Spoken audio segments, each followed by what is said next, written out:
جب یہاں پہ اتائیل روئی نام رکھا تو اس کا مطلب ہے خدا ہمیں دیکھتا ہے. خدا اپنے لوگوں پر ہمیشہ اپنے کرم کی نگاہ رکھتا ہے، بشرطے کہ ہم اس کے حضور کامل طور پر اور واجب طور پر چلیں، نہ کہ ایسے عملات کو اپنی زندگی میں شامل کریں جس سے خدا ہم سے ناراض ہو اور دوری اختیار کرے. اس کی سب سے بڑی مثال ہمیں ملتی ہے ایوب صابر کی طرف سے. خدا کے ساتھ وفاداری کے ساتھ چلا، ہر چیز جاتی رہی، مال و دولت، اولاد، عیش و عشرت کی ہر چیز کثرت سے تھی، سب جاتی رہی. کیا ہوا؟ وہ اپنی وفاداری کے ساتھ خدا کے ساتھ منسلک رہا اور خداوند نے پھر سے اس کو سرفرازی دی اور اس سے کئی گنا زیادہ پایا. جب ہم خدا کے ساتھ وفادار رہتے ہیں اور اپنی وفاداری اس کے ساتھ نبھاتے ہیں تو ہمیں برکات سے بھرپور کر دیتا ہے. یہاں بھی ایسا ہی ہو. اگر ہم تھوڑا سا آگے پڑھے تو وہاں پہ خداوند کا فرشتہ اس سے کہتا ہے کہ تو حاملہ ہوگی اور تیرے بیٹا ہوگا، اس کا نام اسماعیل رکھنا. چند نام ہے جو خدا کی طرف سے، جو آگاہی کے نام ہیں، جن سے ماں باپ کو پہلے ہی آشکارا کیا گیا تھا کہ تم اس کے ناموں کو ایسے رکھنا، جن میں جناب یسوع کا نام بھی باپ کی طرف سے تھا. تو اس کا نام یسوع رکھنا، وہی اپنے لوگوں کو ان کے گناہوں سے رہائی دے گا، نجات دے گا. اسی طرح یہاں بھی اس کا نام اسماعیل رکھنا. اور کیا ایسا ہی ہوا. آج کے دور میں اگر دیکھتے ہیں تو وہ ہماری نظروں کے سامنے بسے ہیں اور للکار للکار کر ہم پر حملہ آور ہوتے. ایسا ہی کلام کی آگاہی میں ہمیں دیا گیا، کیونکہ وہ ابراہم کی نسل سے، اور وہ لوگ جو ہمارے چوگرد رہتے ہیں بڑے ہی غرور میں اپنے آپ کو اس کی نسل بتاتے اور ہم کو نیچا دکھاتے. میرے عزیزوں، یہ سب کلام کی عکاسی ہیں، یہ سب کلام کی آگاہیاں ہیں جو ہم پر خدا کی طرف سے نازل ہوتی ہیں. اور جب ہم خدا کے ساتھ جڑے رہتے ہیں تو وہ ہمیں انعام میں کیا دیتا ہے؟ وہ ہمیں انعام میں محبت دیتا ہے، امتیں بخشتا ہے. اس کی عکاسی یسایہ نبی اپنے صحیفے میں کرتا ہے. تو میں پاسٹر جی سے گزارش کروں گا کہ یسایہ نبی کا صحیفہ اس کا 43واں باب اور اس کی 4 آیت کی تلاوت کریں کہ ہم دیکھیں کہ جب ہم خدا کے ساتھ وفادار رہتے ہیں اور اس کی نگاہ میں اس طرح کہ اس کی جناب پاک میں منظور نظر ٹھہریں تو وہ ہمیں انعام میں کیا بخشتا ہے. جی آیت نمبر 4. جی سر. یسایہ نبی کا صحیفہ چیپٹر 43 اینڈ ورس 4. چونکہ تو میری نگاہ میں بیش قیمت اور مکرم ٹھہرا اور میں نے تجھ سے محبت رکھی، اس لیے میں تیرے بدلے لوگ اور تیری جان کے عوض میں امتیں دے دوں گا. خدا ان کے کلام کے پڑھے اور سمجھو برکت ہو، آمین۔ آمین۔ کیا ہوا جی یہاں پہ یسایہ کیا لکھتا ہے؟ وہ لکھتا ہے خدا کا کلام، خدا کی رویا جو اس پر نازل ہوئی، تو وہ کہتا ہے کیونکہ تو میری نگاہ میں بیش قیمت، جس کی کوئی قیمت نہیں ہے، اس لیے کہ اس نے ہمیں اپنے خون سے خریدا، اس کے لیے اس نے اپنی جان کا فدیہ دیا، یعنی اپنے بیٹے کا خون دیتے ہوئے ہمیں مول خریدا اور ہمارے گناہوں سے مخلصی دیتے ہوئے ہمیں نجات ابدی کا وارث ٹھہرایا۔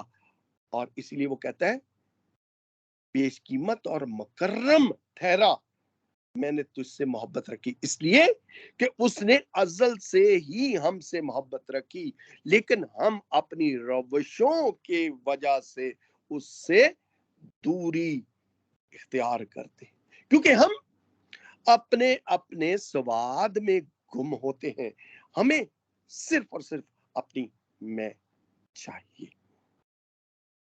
اور وہ کہتا ہے آگے، اس لیے میں تیرے بدلے لوگ، یعنی ہمارے دشمنوں کو وہ فنا کر دیتا،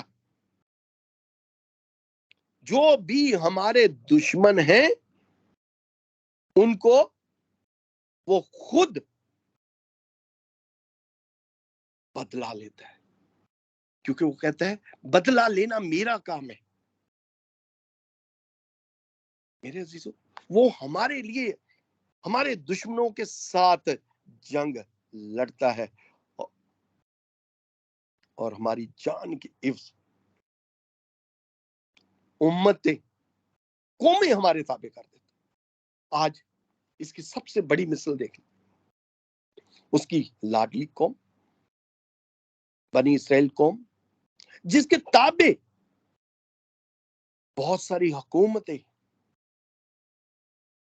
وہ جہاں چاہے جیسا چاہے کروا سکتے ہیں۔ ایک چھوٹا سا ملک جس کے بہت سارے دشمن موجود ہیں، لیکن خدا ان کے ساتھ ہے اور وہ کبھی بھی ان پر سرفرازی نہیں لے جا سکتے، کیونکہ خدا ان کے ساتھ ہے، اور جب خدا ان کے ساتھ ہے تو ان کو کسی چیز کا ڈر نہیں ہے۔ وہ خدا کے چنے ہوئے لوگ ہیں، ہم بھی خدا کے چنے ہوئے لوگ ہیں، کیونکہ ہم بھی اس کے چراگاہ کی بیڑی۔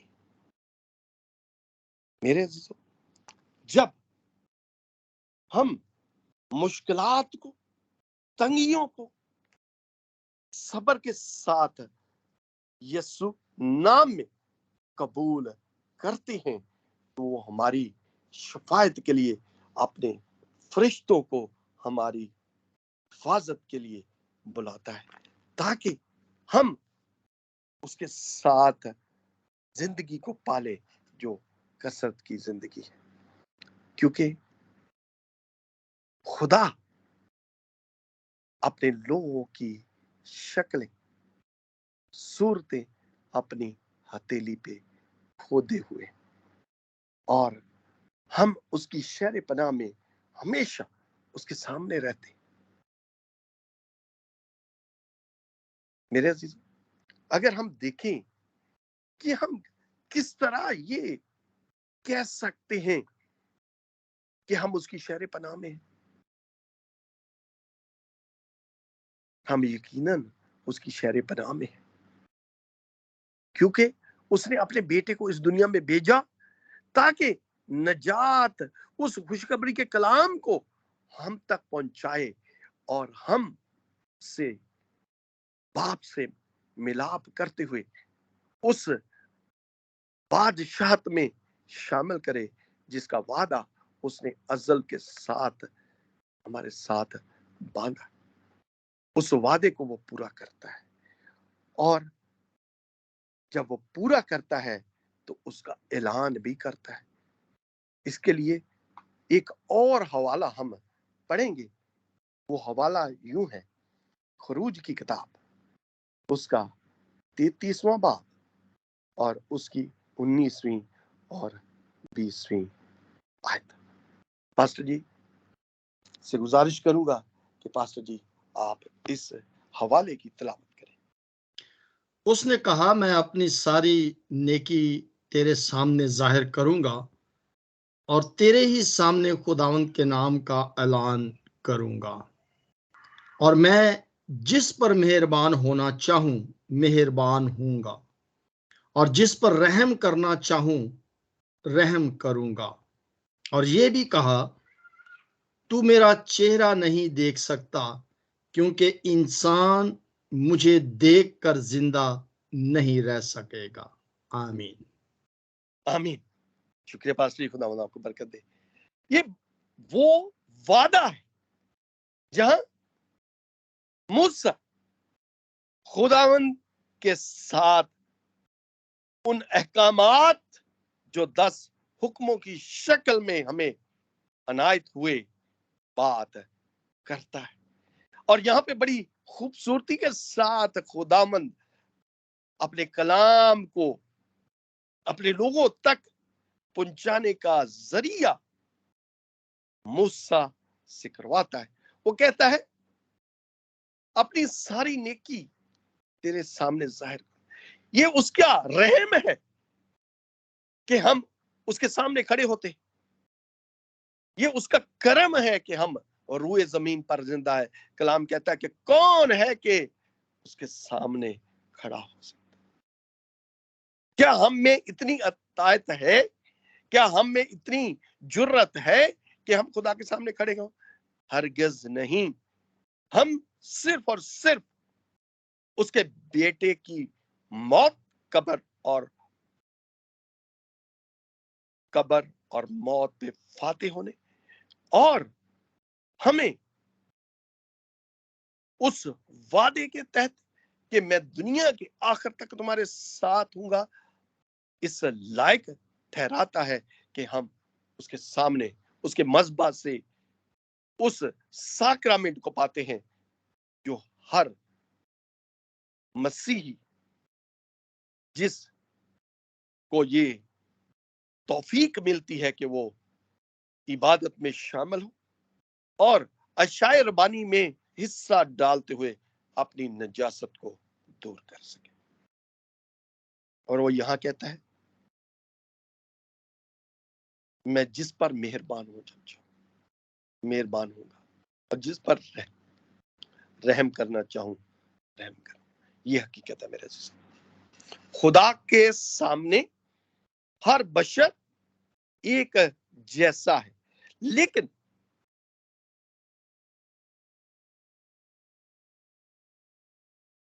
وہ جس پر چاہتا ہے بہتات کے ساتھ برکات کی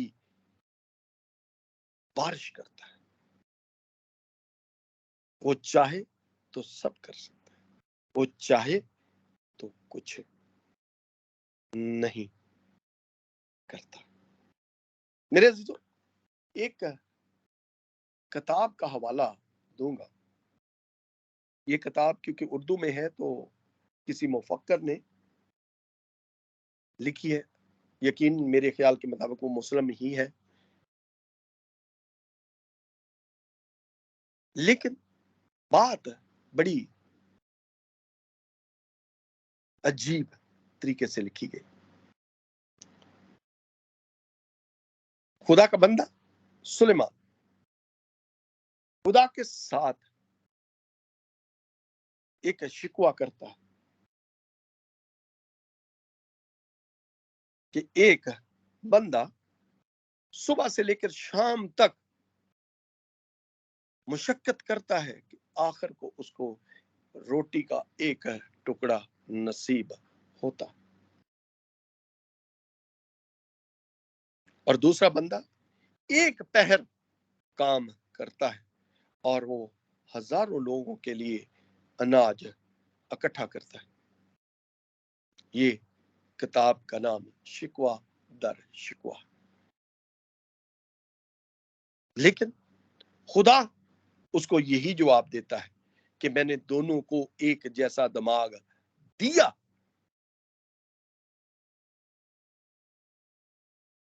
یہ اس کے اعمال ہیں، یہ اس کا فعل ہے کہ وہ کس طرح اپنے دماغ کو خرچ کرتا ہے۔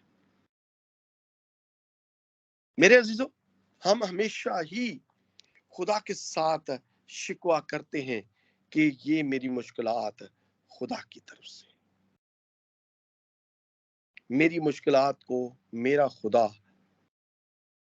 حل نہیں کرتا۔ میں دعاؤں میں ٹھہرتا ہوں، میں روزہ رکھتا ہوں، میں خدا کے خادمین کے ساتھ درخواست کرتا ہوں کہ میرے لیے دعا کی جائے۔ میرے عزیزو، ہمیں سب سے پہلے خود اپنے آپ کے لیے دعائیں خیر کرنی۔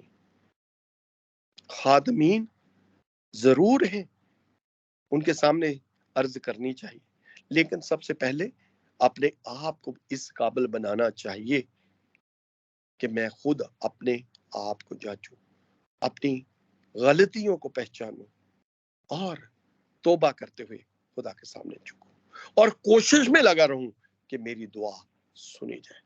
اس کی سب سے بڑی مثال ہمیں بہت ہی خوبصورت ملتی ہے جناب یسوع کی ایک تمثیل یا ایک واقعہ جو لوکا کی انجیل اس کے 18ویں باب میں، وہاں پہ ایک بیوہ ہے جو اپنا انصاف قاضی سے کروانا چاہتی ہے، اور قاضی اتنا بد دماغ ہوتا ہے کہ وہ کسی کی پرواہ نہیں کرتا، وہ جو اپنی مرضی چاہتا ہے کرتا ہے۔ بیوہ روز اس کے سامنے دعائی دیتی ہے کہ تو میرا انصاف کر، اور وہ تنگ آ کر اس کا انصاف کرتا ہے اور یہ کہتا ہے کہ ایسا نہ ہو کہ یہ میرے ناک میں دم کر دے، یعنی مجھے تنگ کرتی رہتی، ہر روز یہی کہتی رہتی، ایک ہی گردان، میرا انصاف کر، میرا انصاف کر، میرا انصاف کر۔ میرے عزیزوں، وہاں پہ قاضی ہے، لیکن قاضی کا انصاف اس کی لیمیٹیشن میں، اس کی حدود میں، لیکن ہمارے خداوند کا انصاف بہت بڑا ہے، اس کا دائرہ وسیع ہے جس کو کوئی جانچ نہیں سکتا۔ ہمیں بھی خدا کے حضور گڑ گڑانا چاہیے، ہر روز ہر وقت اپنی پریشانیاں، اپنی مشکلات اس کے سامنے ظاہر کرنی چاہیے تاکہ خدا ہماری مشکلات کو، پریشانیوں کو سنے اور ہماری ان پریشانیوں کا حل بتا دے، کیونکہ خدا کسی کی اتنی آزمائش نہیں لیتا، وہ آزمائش کے ساتھ اس آزمائش سے نکلنے کا راہ بھی بتاتا ہے۔ این اسی طرح جب یسوع اپنے شاگردوں کے ساتھ اس وقت چلتا ہے جب معجزات ہو چکتے ہیں، وہ 5 روٹیوں کا معجزہ، وہ دوسرے معجزات، تو یسوع اپنے شاگردوں سے یہ کہتا ہے کہ تم کشتی پر بیٹھ کر آگے نکل جاؤ، میں آتا ہوں، اور وہ خود دعا کرنے چلا جاتا ہے اور کشتی سمندر میں ڈاواں ڈول ہوتی ہے۔ یسوع کی نظر اس کشتی پر ہوتی ہے اور وہ پانی پر چل کر وہ بچاتا ہے، جہاں پہ وہ بھی قصہ ہوتا ہے جہاں پہ پترس اس کو کہتا ہے کہ میں بھی پانی پہ چل کر، کیونکہ خدا کی نظریں اس کے بچوں پر ہوتی ہیں۔ ہمارا روحانی باپ ہے، یسوع ہمارا نجات دیتا ہے، اس کی نظریں ہمیشہ ہم پر لگی رہتی کہ ہم کب اپنے گناہوں کا اقرار کریں، کب ہم اس سے معافی مانگے اور وہ ہمیں معاف کرے میرے عزیزوں. اینڈ اسی طرح جس طرح ہاجرہ نے ثابت قدمی کے ساتھ خدا کے حکم کا پالن کیا، وہ پالن کرتے ہوئے اپنے مالکان کے پاس واپس لوٹ گئی.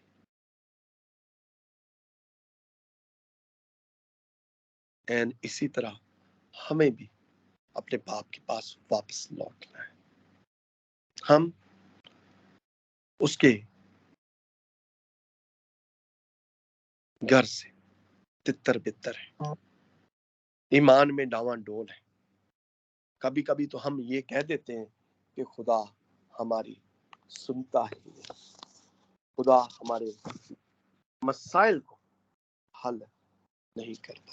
لیکن کچھ چیزیں ایسی ہوتی ہیں جو اپنے وقت مقررہ پر پوری ہوتی ہیں، اور جب پوری ہوتی ہے تو ہم اپنے غم بھول جاتے ہیں.